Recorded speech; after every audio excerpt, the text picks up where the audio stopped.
علاقے میں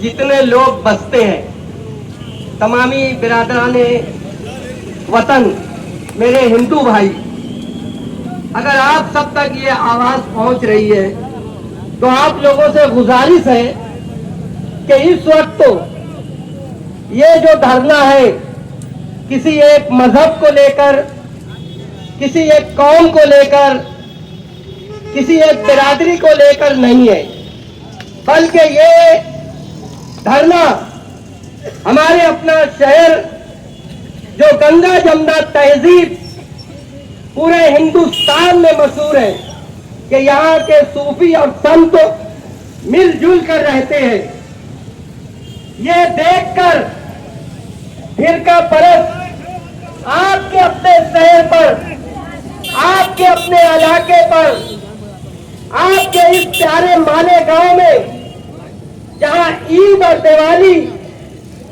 ہم لوگ مل جل کر مناتے ہیں، اس کو دراڑ پیدا کرنے کے لیے، ہندو مسلمانوں میں تفرقہ ڈالنے کے لیے یہ کرٹ سمیہ نامی شخص مالیگاؤں آ رہا ہے۔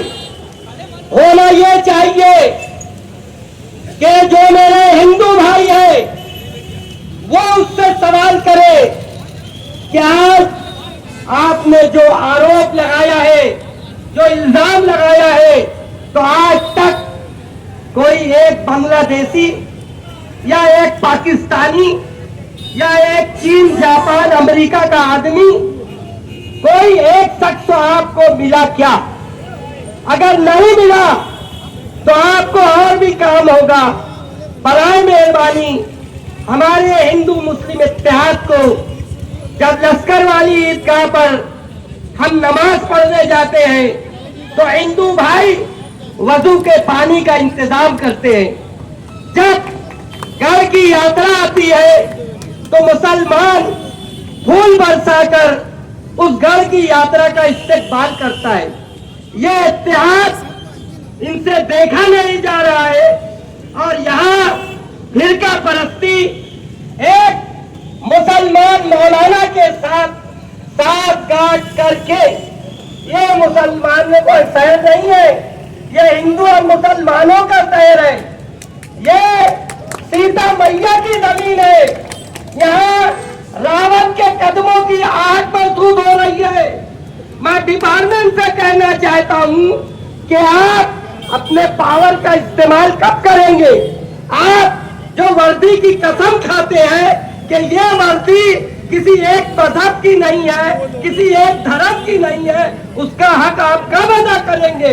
ناموں میں غلطی ہوتی ہے، آپ بھی کہیں نام لکھتے ہوں گے تو اس میں آپ سے بھی مسٹیک ہوتی ہوگی، اس کو اتنی بڑا سزا دو گے۔ میرے عزیز دوستو، میں میڈیا کے سامنے اس بات کا اعلان کرتا ہوں، جس طرح منبر رسول سے ایک مفتی، ایک عالم یہ الزام لگاتا ہے کہ کرٹ سمیہ کو بلانے والے شیخ آصف اور مستقیم سگنیٹی ہے۔ مفتی محمد اسماعیل، میں آپ سے پوچھتا ہوں کہ بتاؤ، میں آپ سے پوچھتا ہوں کہ آپ کا دوست وہ وکیل جو ہے سسی دھیرے، آپ کے الیکشن جیتنے کے بعد مسارت چوک آ کر آپ کو ہار پہنایا کہ نہیں؟ جب اس کا برتھڈے تھا تو آپ اس کا کیک کاٹنے گئے کہ نہیں گئے؟ مفتی محمد اسماعیل، آپ کو غیرت آنا چاہیے۔ ابھی وکلا کی ایک بڑی ٹیم یہاں موجود تھی اور وہ لوگ یہ بتا رہے تھے کہ روڈ جام کرو، ان کو بلایا نہیں گیا، وہ آ گئے، انہوں نے کہا کہ چلو بھر پانی میں ڈوب مرنا چاہیے۔ مفتی محمد اسماعیل، میں تو بولتا ہوں چلو بھر پانی میں نہیں، آپ کے مسورت چوک میں بہت بڑی بڑی گٹر ہے، اس میں ڈوب کے مر جانا چاہیے۔ اس کی وجہ کیا ہے؟ اس کی وجہ یہ ہے کہ میری قوم کی بیٹی آج سینٹرل جیل میں بیمار ہے۔ اگر آپ کے گھر کی کوئی پردہ نشین خواتین